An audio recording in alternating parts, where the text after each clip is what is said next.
Jika membicarakan tim yang menjadi favorit juara Euro, maka kita sama sekali tidak bisa mencoret tim nasional Jerman dari daftar tim favorit. Sepanjang sejarah, timnas Jerman selalu dihuni oleh pemain-pemain terbaik di dunia yang membuat Der Panzer memiliki kekuatan yang mengerikan dari lini belakang hingga lini depan. Yuk, simak ulasan bagaimana kekuatan timnas Jerman dan mengapa Der Panzer menjadi salah satu tim yang difavoritkan untuk memenangkan Euro dalam video ini. Sebelum menyaksikan video ini lebih lanjut, boleh like, komen, subscribe, dan share ke teman-teman kalian ya. Serta nyalakan juga loncengnya agar tak ketinggalan video terbaru dari Bench Football Indonesia.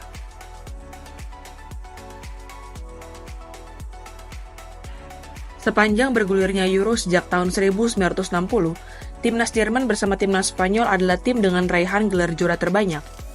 Hingga saat ini, tim yang kini dilatih oleh Julian Nagelsmann itu telah 3 kali berhasil memenangkan Euro, yaitu Euro tahun 1972 yang digelar di Belgia, Euro tahun 1980 yang digelar di Italia, dan Euro tahun 1996 yang digelar di Inggris.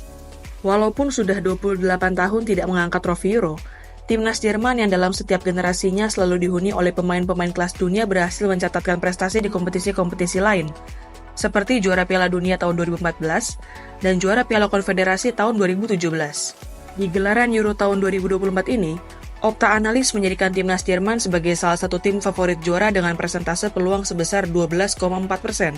Dengan persentase sebesar itu, Opta Analis lebih mengunggulkan Jerman dibandingkan tim-tim kuat lain seperti Spanyol, Portugal, Belanda, Italia, dan Belgia.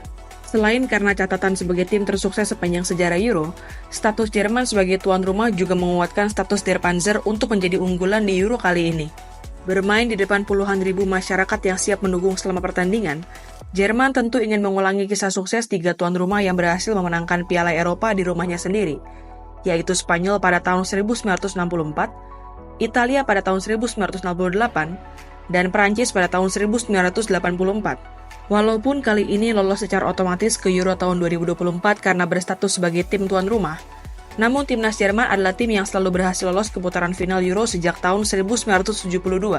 Di 3 edisi Euro sebelumnya sejak tahun 1972, Jerman hanya 3 kali gagal lolos dari fase grup, yakni pada Euro tahun 1984, Euro tahun 2000, dan Euro tahun 2004. Tak berhenti sampai di situ, dari 10 kali kesempatannya untuk lolos dari fase grup di Euro, timnas Jerman hanya sekali angkat koper di babak 16 besar, yakni pada Euro tahun 2020 lalu. Sedangkan sisanya, seburuk-buruknya Der Panzer selalu sanggup untuk menembus babak semifinal. Dalam fase grup Euro tahun 2024 ini, timnas Jerman tergabung dalam grup A bersama timnas Skotlandia, timnas Hungaria, dan timnas Swiss. Opta Analis memprediksi Jerman akan melenggang mudah sebagai juara grup dengan persentase peluang sebesar 88,5%, jauh meninggalkan para pesaingnya seperti Skotlandia, Hungaria, dan Swiss yang akan saling bersaing ketat untuk mengamankan posisi runner-up grup A. Jika berhasil lolos sebagai juara grup A, Jerman akan bertemu dengan runner-up grup C yang berdasarkan prediksi Opta Analis akan ditempati oleh Denmark. Dari kemungkinan ini, Opta Analis memprediksi Jerman akan kembali melenggang ke babak perempat final dengan persentase peluang sebesar 58,4%. Opta Analis juga memprediksi Der Panzer mempunyai persentase peluang sebesar 36,5% untuk menembus babak semifinal dan persentase peluang sebesar 22,4% untuk bermain di partai puncak Euro tahun 2024.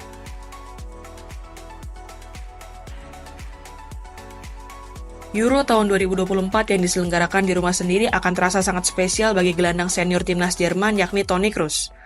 Pemain Real Madrid itu telah mengumumkan bahwa dirinya akan pensiun setelah berakhirnya Euro tahun 2024 ini.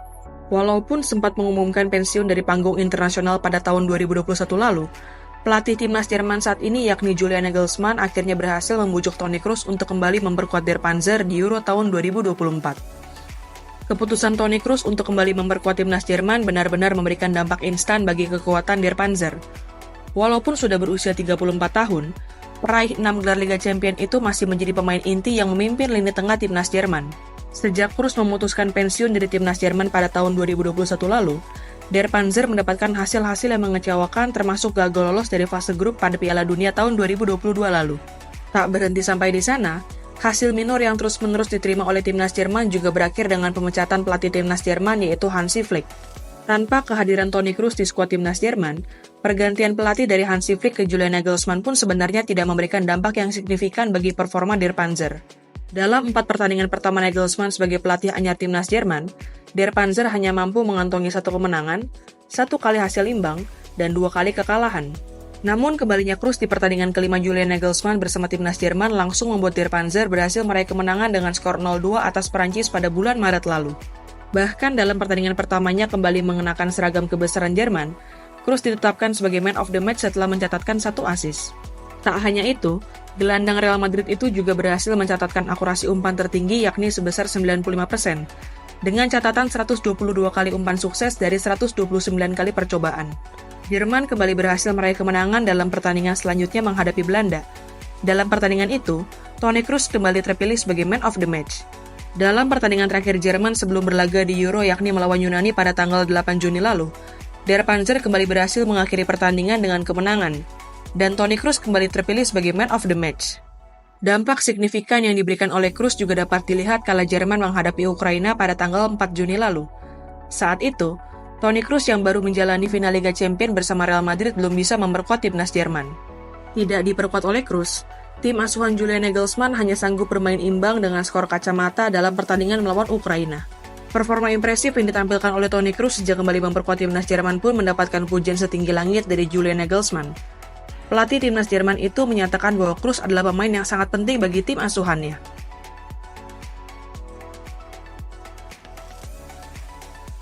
Julian Nagelsmann telah memilih 26 pemain yang dibawanya untuk berlaga di Euro.